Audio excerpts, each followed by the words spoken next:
I shared a video in 2022, the third shaking of the earth that I came across on YouTube. I will be including it again. We'll be covering the earth versus the world. He sits enthroned above the circle of the earth, and his people are like grasshoppers. So what you're looking at here is a Native American wheel. As you can see, it's a circle because the earth is a circle and it's divided into four, representing four nations. In the center becomes a cross, and this is also symbolic of the Israelite camp. So the Israelite camp is set up the same way. A portion was right there assigned to Ephraim, which is my tribe, the tribe of Ephraim, one to Jehudah, one to Reuben, and the tribe of Dan, that was the one that broke off the tree of life. So the colors represent the nations. So the red man were assigned the earth because we are supposed to work with the four elements and we're supposed to work together. Okay, so the yellow nations were assigned the air, the black nations were assigned the waters, and the white nations were assigned fire. So Joshua fell into captivity, so we lost our lands. The tribe of Dan broke off the tree of life, which are the white nations, and they started to serve Baal. So they pretty much run the whole world. They have all the four elements right now. So that's what's going on. And they're the ones that have fire, like in firearms, nuclear weapons, and all the fires that has been happening throughout the world the last couple of years. We are the year of the Jubilee, so we get our lands back. Many people have many prophecies about this time. They say at the beginning of each cycle of time, the Great Spirit comes down through a messenger and makes a strong appearance upon the earth. And we are coming to an end of a cycle now. It's not the first cycle. It was a cycle of spirit. It was a cycle of the mineral, the rock. It was a cycle of the plant. Now we're in the cycle of the animal, coming to the end of that and beginning the cycle of the human being. When we get into the cycle of the human being, the highest and greatest powers that we have will be released to us and be released from that light or soul that we carry to the mind.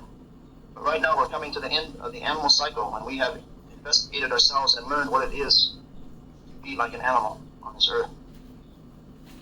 And at the beginning of this cycle of time, long ago the Great Spirit came down and he made an appearance. He gathered the peoples of the earth together. They say on an island that is now beneath the water. And he said to the human beings, he said, I'm going to send you to four directions, and over time I'm going to change you to four colors.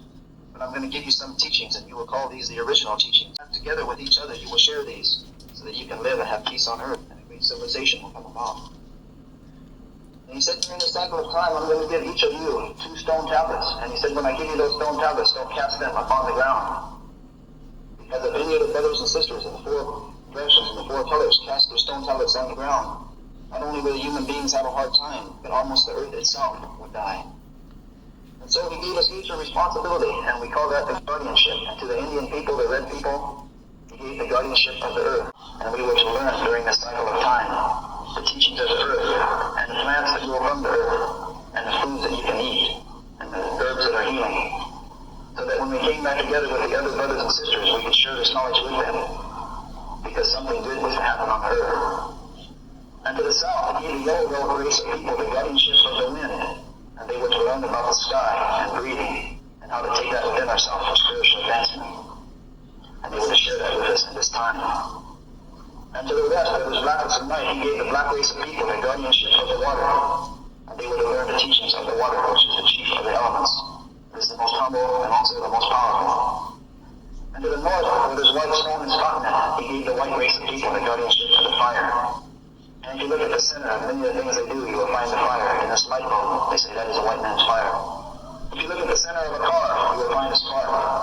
If you look at the center of the airplane, the train, you will find the fire. And the fire moves, also consumes. This is why it was the white brothers and sisters that began to move upon the face of the earth and reunite us as a human family. Because they had the guardianship of the fire, this was their responsibility. And so a long time passed, and the Great Spirit gave each of the four races 2 stone tablets. Ours are kept at the Hopi Reservation in Arizona, at Four Corners area. I've talked to people from the black race of people. Their stone tablets are at the foot of Mount Kenya. They are kept by the Kikuyu tribe. I once had the honor of presenting a sacred kite of the Kikuyu tribe carved from the red kite stone of Mount Kenya. One time I was at an Indian spiritual gathering. Medicine man from South Dakota put a beaded medicine wheel in the middle of the gathering, and it had the 4 colors and the 4 directions. And he asked the people, where is this from? And they said, oh, probably Montana, South Dakota, maybe Saskatchewan. He said, this is from Kenya. It was beaded just like ours, the same colors. The stone tablets of the yellow race of people are kept by the Tibetans in Tibet. And the guardians of the traditions of the people of Europe are the Swiss. In Switzerland, they still have the mass day when each each family brings out its mask. They still know the colors of their families. They still know their symbols, some of them. Each of these four keepers happen to be people that live in the mountains. If he went straight through the Hopi reservation to the other side of the world, he would come out in Tibet.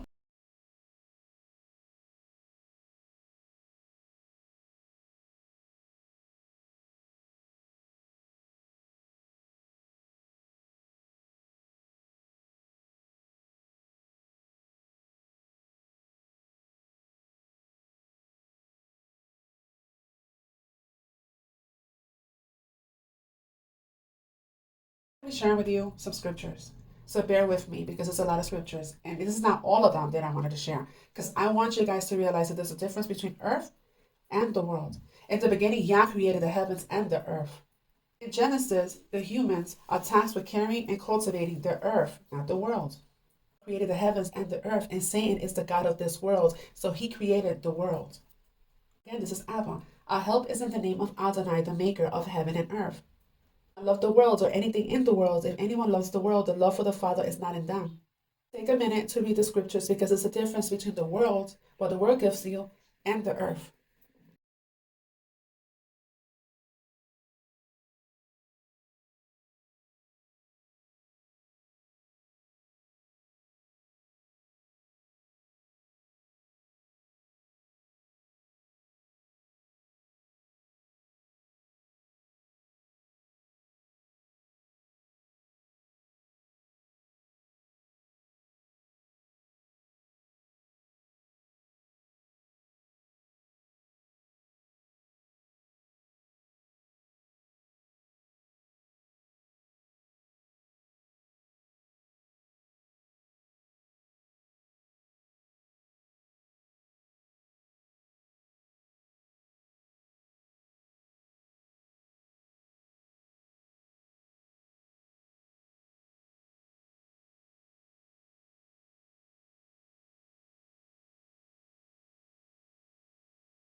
Satan is the God of the world, and in Christianity, Jesus is referred to as the light of the world, not the earth, but of the world.